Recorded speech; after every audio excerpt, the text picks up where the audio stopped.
Helenira Vilela, que vai falar com a gente a caminho da manifestação. Começa agora, daqui a pouquinho, manifestação em Brasília. Acho que ela está brincadeira, é Charminho. Ela está em Brasília. E hoje, manifestações no Brasil inteiro contra a reforma do ensino médio, o novo ensino médio. Chega mais, Helenira, tudo bem? Tudo bom, Mauro? Bom dia para um café. Você está indo aí para diante do Museu da República, é isso? Onde é a manifestação? Exatamente. Onde vai ter a manifestação chamada pela União Brasileira dos Estudantes Secundaristas, mas que foi corroborada pela CNTE, pelo ANDES, pelo SNASEF, por muitas entidades sindicais, para brigar contra o novo ensino médio, né? Ontem o Valério comentou bastante sobre essa manifestação e ele falou, a gente não está preocupado se vai ter muita gente ou não, o que importa é que começou, né? Acho que hoje o importante é o marco do início, né? É uma retomada, na verdade, né? O que é importante para a gente entender é que outro dia alguém falou, mas vamos chamar e vai pouca gente. Sim, mas nenhuma, né, nem a manifestação das diretas teve no primeiro dia milhões de pessoas. Não é assim que funciona. Você vai criando um processo de mobilização em que as pessoas vão entendendo, vamos dizer assim, onde é que está o buraco, né? Onde é que a gente vai se metendo com um ensino médio tão fragilizado e vai mobilizando as pessoas. Os próprios estudantes tomam a iniciativa porque eles vão percebendo que você está desestruturando, e aí é importante a gente entender, né, que uma das coisas mais que é o desenvolvimento científico da humanidade é exatamente você ter conhecimento sistemático. E a aprendizagem também ser organizada, sistemática, intencional, estruturada. Então, isso não significa você impedir a pessoa do seu desenvolvimento individual, mas significa ter uma trilha para caminhar. E o que o novo ensino médio fez foi destruir essa trilha ao dizer que as ciências que são consolidadas na humanidade como básicas, como estruturais, como física, química, biologia, filosofia, sociologia, são descartáveis para os pobres, né? Porque os ricos, as pessoas que têm condição de pagar, vão continuar tendo acesso a esse conhecimento, que é um conhecimento sistemático que a humanidade conseguiu estabelecer e consolidar, e vão oferecer disciplina de brigadeiro, de empreendedorismo, aí sim fazendo a doutrinação ideológica, que é convencer a classe trabalhadora que a sua situação é consequência da falta ou do seu próprio esforço, uma falsa, como toda, aliás, né? Porque uma falsa meritocracia de que, se você for bom, se você se dedicar fazendo brigadeiro, você vai virar o Elon Musk milionário. E isso é simplesmente falso, isso é mentira, né? E eles querem, ao invés de oferecer para estudantes as condições de realmente acessar conhecimento científico estabelecido, testado, útil, né? E aí não útil numa forma pragmática, no sentido de o que eu vou usar para ir no mercado, mas útil no sentido de você construir uma ideia sobre a sociedade, você conseguir elaborar, ser crítico. Então, é sobre isso, né? De você ter ou não uma educação pobre para os pobres, né? Fragilizada, desestruturada, ou você realmente oferecer conhecimento científico. E aí você tem um teórico da educação brasileira, um cara muito importante chamado Demerval Saviani, que ele tem um livrinho que é uma brochurinha pequenininha, que se chama Escola e Democracia. E nesse livro ele fala uma frase que é o símbolo disso que a gente está falando.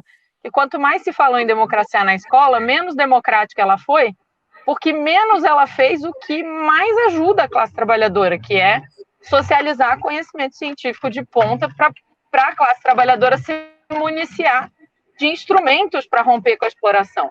Quando você fica falando, né, fazendo uma pseudodemocracia de você pode escolher, você pode... É uma superficialidade que deixa de dar os instrumentos. E aí eles fizeram isso de propósito, por dois motivos. Primeiro, porque eles resolveram mercadorizar a educação, ou seja, compensar as perdas que o capital está tendo por causa da crise geral do capital, vendendo uma coisa que antes fazia parte da coluna de custos da formação da força de trabalho, porque antes, para o capital, educação, saúde, assistência, saneamento eram coisas que estavam na coluna do custo. É o que eu preciso fazer para poder ter uma força de trabalho viva para explorar Então, eles queriam gastar o menos possível nisso. Agora, eles entenderam que eles podem pegar isso que antes era custo e transformar isso num meio de acumulação de capital, vendendo essa ideologia de que se você se formar, você consegue a sua empregabilidade, ou enriquecer, ou ser um empreendedor, e oferecendo cursos que não dão essa condição para ninguém. E aí, vendendo isso, eles precisam desestruturar o ensino para poder garantir altas taxas de lucro, porque você tem que fazer isso em produção industrial, com baixa qualidade, de maneira muito... Enfim, é como eu comparo, Mauro, eu escrevi um artigo há muitos anos atrás, chamado Mac Education, que é assim, a diferença entre você oferecer um prato de comida, que tem comida com qualidade, ou um sanduíche daquela rede de fast food, que aquilo é petróleo, mas eles vendem como se fosse comida, né? Mas, então é isso que eles estão fazendo com a educação. Eles pegam um negócio que é elaborado, que dá trabalho, que tem complexidade, e tentam estratificar para dar aquele sanduichinho de petróleo, que é muito barato no custo e fácil de produzir em massa, né? Uhum. Sabe, Helenira, você, eu, todo mundo que está aqui, nós lutamos e muito para eleger Lula. Lutamos muito contra o governo Bolsonaro. E confesso que eu estou um tanto preocupado. Tem Bolsa Família? Tem Bolsa Família. A Bolsa Família é importante? É muito importante. Mas é um paliativo. Nas questões efetivamente estruturantes, a gente conversou agora com o Davi Decache e o deputado Ivan Valente, que é a reforma tributária e o arcabouço fiscal. E agora contigo, na questão da estrutura da educação brasileira, parece um governo de centro-direita, entendeu? Que não tem luta que está a serviço do capital, né? Você faz uma reforma tributária na qual você mantém a estrutura tributária do país, ou seja, os pobres continuam pagando as contas do país, não há mudança na distribuição da arrecadação do país, é apenas uma reforma técnica de simplificação, mas não de mudança da carga tributária efetiva. E aí você vem na área da educação, que é outra área estruturante, e você tem, quando imaginou que o governo do PT seria a volta atrás na entrega da educação para as fundações privadas, não, está sendo a continuidade disso. É muito preocupante. Olha, estou preocupado. Então, Mauro, acho que 3 coisas são importantes. A primeira é que a luta de classes, né, que é o que a gente está vivendo, repara que eu estou falando de uma coisa, eu conto isso para todo mundo, que eu quase caí dura. Na época que a reforma do ensino médio estava sendo proposta, o Ilan Goldfein, que na época era presidente do Banco Central, dava entrevista dizendo que uma das reformas econômicas que fazia o Brasil estar no caminho certo, segundo ele, da política econômica, era a reforma do ensino médio. E para mim isso é muito muito denunciador de como que eles estão pensando. Eles não estão preocupados com a qualidade do ensino, nem com o que o povo vai ter acesso, né? Eles estão preocupados só em fazer essa palhaçada. Eu vou começar a caminhar aqui, mas a gente vai falando. E aí, o que acontece? E ele fez isso porque é isso que eu estou falando. Isso não é uma mudança superficial na luta de classe. Quando eu estou dizendo que uma das estratégias que a burguesia, quando olha para um capitalismo em crise, e aí capitalismo em crise, a gente teve quebra de banco nos Estados Unidos agora, leia-se, diminuição da taxa de lucro de acumulação deles, porque eles não estão preocupados que está em crise porque tem gente passando fome, nem porque tem gente desempregada. Isso para eles é só só uma questão normal, assim. Inclusive, eles preferem que tenha. Se você lê os artigos sobre a quebra dos bancos, eles falam assim, ainda bem que os salários aumentaram um pouco nos Estados Unidos, ainda bem que o desemprego cresceu, eles falam assim.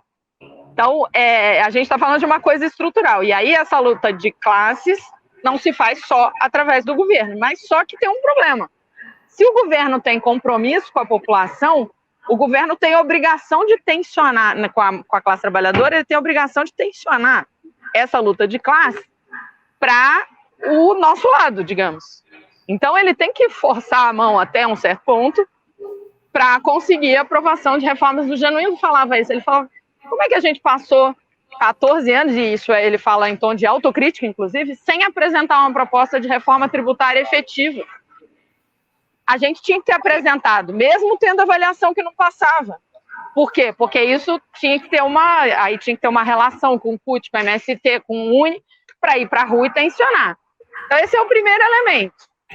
Claro que também é verdade que, nesse momento, tensionar leva a mais coisas, leva risco para mais coisas, porque a gente está num momento de fascismo, enfim.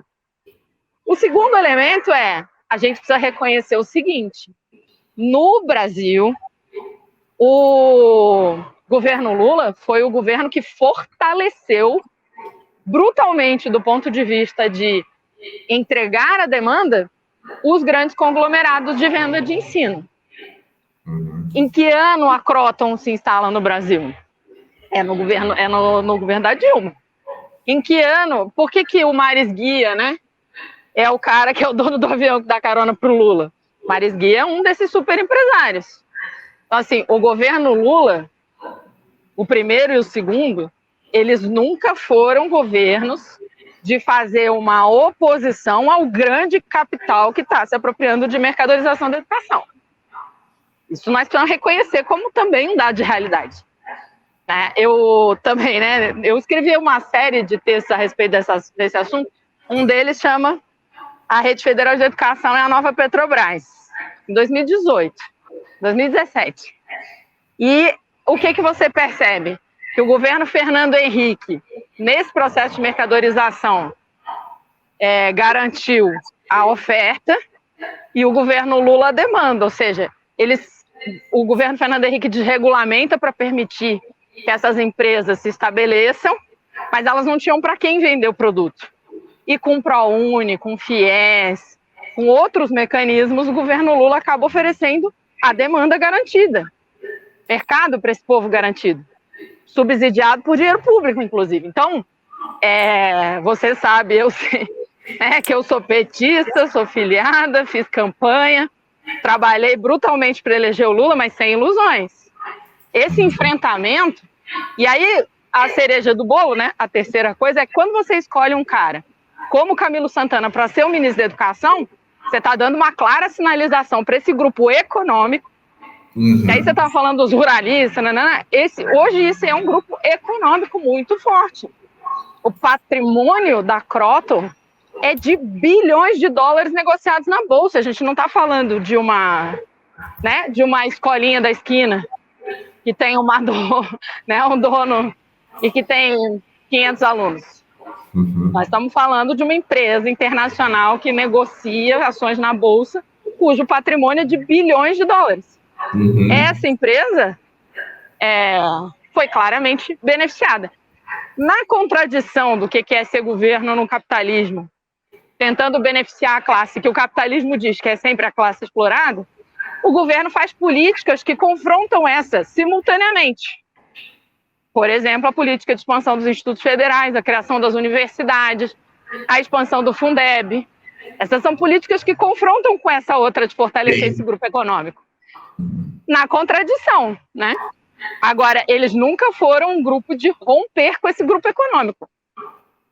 O governo Lula rompeu com alguns grupos econômicos. Com esse, não só não rompeu, como os governos Lula e Dilma foram promotores do crescimento e do fortalecimento desses grupos econômicos socialmente. O Brasil é o país do mundo que, se você fizer a lista, eu não vi agora atualizado, mas até uns 5 anos atrás, eu posso até procurar o dado atualizado, das 10 maiores empresas de venda de ensino em massa do mundo, 5 eram brasileiras. Isso não é um dado pequeno, A gente está falando de um país que tem 10 milhões de estudantes do ensino médio. Sim. Opa! Oi, tô aqui. Não, falhou, então... mas voltou. Você estava falando que o Brasil não é um país pequeno, são 10 milhões de estudantes.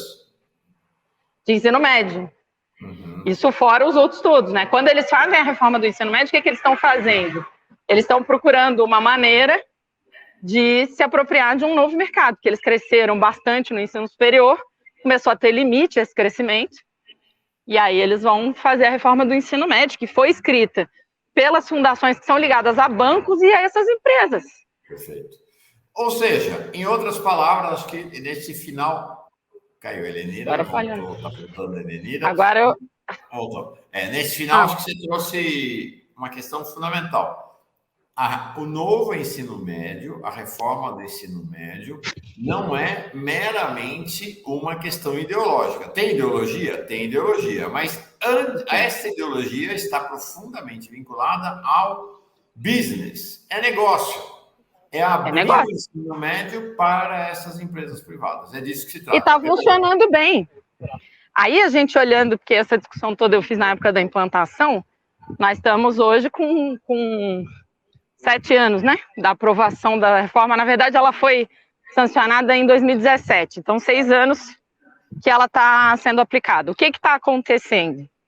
As redes de ensino públicas estão comprando esse material barato, mal feito, superficial, que eu chamo de Mac Education, e oferecendo massivamente para os alunos. Uhum. Só que o que acontece? São umas apostilas porcaria. Pegam a formação de professores, que já tinha uma série de dificuldades. O Brasil não é um país que tem uma ótima formação de professores.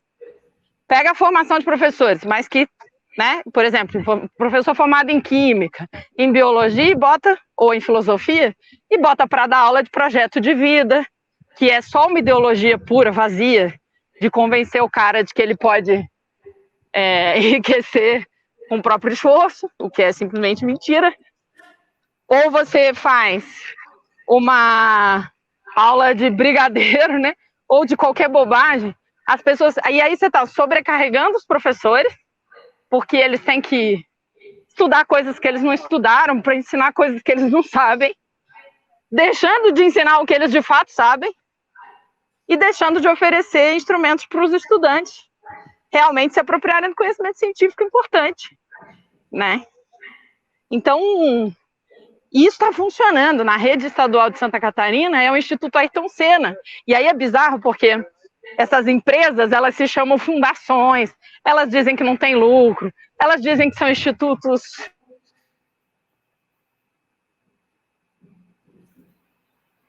Opa! Acho que não vai ter mais Helenira hoje. Ela está chegando lá para a manifestação, mas deu para atender o espírito, né? Entender o espírito. O novo ensino médio é uma dica esse gente, né? Porque tem as empresas. Oi, voltei. Oi, não, tinha congelado, agora voltou, fala. Então, eles inventam que são caridade, que eles estão fazendo isso que são bonzinhos, que estão preocupados com a qualidade da educação, é tudo mentira. Eles só estão ganhando dinheiro. Então, os professores estão entrando em depressão, né? 5, 6 anos depois. Santa Catarina, a gente precisa lembrar que na época da implantação, o Deschamps era o secretário de Educação e era o presidente do Conselho Nacional de Educação. Ele foi um dos primeiros a promover essa implantação, inclusive antes dela estar lá. Tem problemas estruturais brutais, porque as escolas não têm lugar para os alunos ficarem mais tempo. Eles ficarem mais tempo, na verdade, é uma forma de você tentar fazer os alunos comprarem mais, quer dizer, fazer as redes comprarem mais pacotes desses de formação ruins, né, que são VAD. Eles mudaram o plano do livro didático, mudaram a base curricular, mudaram toda a estrutura, tudo que solidificava o sistema de ensino brasileiro, que nem era ótimo, né? A gente ainda não tinha um sistema realmente eficiente, bem organizado. Mas eles vão lá e mudam tudo para submeter a lógica do capital e ponto. É só isso. Helenira, me diga se eu estou enganado. Mas quando você fala das apostilas, não é que as escolas estão comprando apostilas simplesmente. Elas estão comprando um pacote milionário no qual elas estão... Não é que elas não estão indo numa livraria e comprando umas apostilas. Elas estão comprando todo um pacote que vem disfarçado de assessoria, de consultoria, de orientação. São pacotes milionários no qual a apostila são a face visível na ponta para os alunos, né? É um negócio no atacado, não é no varejo. É a rede de ensino de São Paulo que vai lá e compra ou bilhões, no caso de São Paulo, que vem isso tudo que você está falando. Aí vem o site, o portal, a consultoria, o tutor, sabe? A apostila em si, mas tem a animação, não sei o que, tem um monte de bagulho, na verdade, no fim das contas, que é um bagulho que sim, também tem um caráter ideológico muito ruim, para fazer isso, e aí paga-se no atacado, é uma rede inteira do estado de Santa Catarina, do estado de São Paulo, do estado, sei lá, do Amazonas, que compra essa porcariada. Ou seja, mais uma vez, é negócio de bilhões e bilhões de reais. E tem no atacado, tem no varejo também, tá? Porque o que acontece? Uma das coisas que está escrito na reforma é que você pode integralizar para cumprir uma carga horária que é imensa, né? Que seria bom, a gente quer que os alunos fiquem mais tempo na escola, mas a gente quer que eles fiquem aprendendo, que é importante, né? Mas para integralizar uma carga horária que é imensa, o que eles fazem? As empresas também vendem cursos online, que se você botar assim, cursos online no Google, aparece assim, cursos por R$39. Aí não diz nem do quê. O conteúdo não é nem citado na propaganda. Porque você pode, se você não consegue frequentar porque você trabalha, você pode comprar um curso desse, responde lá numa plataforma e apresenta o certificado para a escola para poder contar a carga horária. Então tem no atacado e tem no varejo. Perfeito. Bom, a gente foi vendo a Helenira caminhando, ao fundo estava lá, a gente viu a Catedral de Brasília, agora... Oi. Agora o museu está aí atrás de mim, acho que vocês estão vendo, eu não sei que tem reflexo no... Não, dá para ver, dá para ver. O Museu da República, que é onde vai ser a manifestação. Helenira, obrigado. Uma aula ao vivo. Ao vivo mesmo, né? E ainda... Se você aguentar mais um minuto, a gente chega ali na mobilização. Tá pequena, mas pelo jeito tem muita polícia. O que já dá um nervoso. Dia 8 eles não foram, né? Mas hoje estão aí. Não, hoje eles lembraram. Dia 9, quando a gente estava na frente do Palácio Buriti, criticando, eu brincava que eles estavam lá de armadura, todos armados, nananã, pra gente que estava defendendo a democracia, mas no dia 8 eles esqueceram. Mas aqui tem bastante. Eu não sei se eu consigo virar a câmera aqui, peraí. Eu tô contra o sol, é difícil. Mas acho que eu consigo. Que a gente tá chegando. Não, Helenira. Você tá bem preparada fisicamente, hein? Caminhou esse tempo todo, né? Segurou a conversa. Foi bem. Configurações de câmera. Vamos virar ela aqui. Não, então. Ó, tá vendo lá no fundo? Virou. Deu certo. Sim. Mas tá vendo que eles estão ali? Olha a quantidade de polícia. É como você disse, a gente sabia que a manifestação é essa pequena, os meninos estão de preto, parece. Mas cheio de polícia e tal. Porque a coisa é feia, né? Para reprimir, inclusive, Mauro, eu participei de algumas das manifestações aqui em 2016 contra a reforma do ensino médio e era brutal a repressão. Foi muito horrível a repressão. Eles jogavam na gente bomba de gás lacrimogênio do helicóptero. E para quem nunca passou por isso, faz muita diferença, porque quando a polícia joga do chão, você tem uma noção da trajetória, você sabe onde ela vai cair. Mas quando ela joga do helicóptero, não tem como saber, você não tem ponto de referência. Ela vem caindo, qual é o ponto de referência? A nuvem? Não dá, né? Então você não sabe, aí ela cai do teu lado. Assim, eu tenho um amigo que machucou a cabeça, inclusive caiu na cabeça dele. Então, ou seja, para reprimir estudantes defendendo qualidade da educação, a polícia sempre foi muito boa, né? Agora, para defender a democracia ou enfrentar a criminalidade dos ricos, dos grandes, dos que moram, aí não tem, né? Aí tem outro processo. Helenira, obrigado, viu? Fundamental sua presença.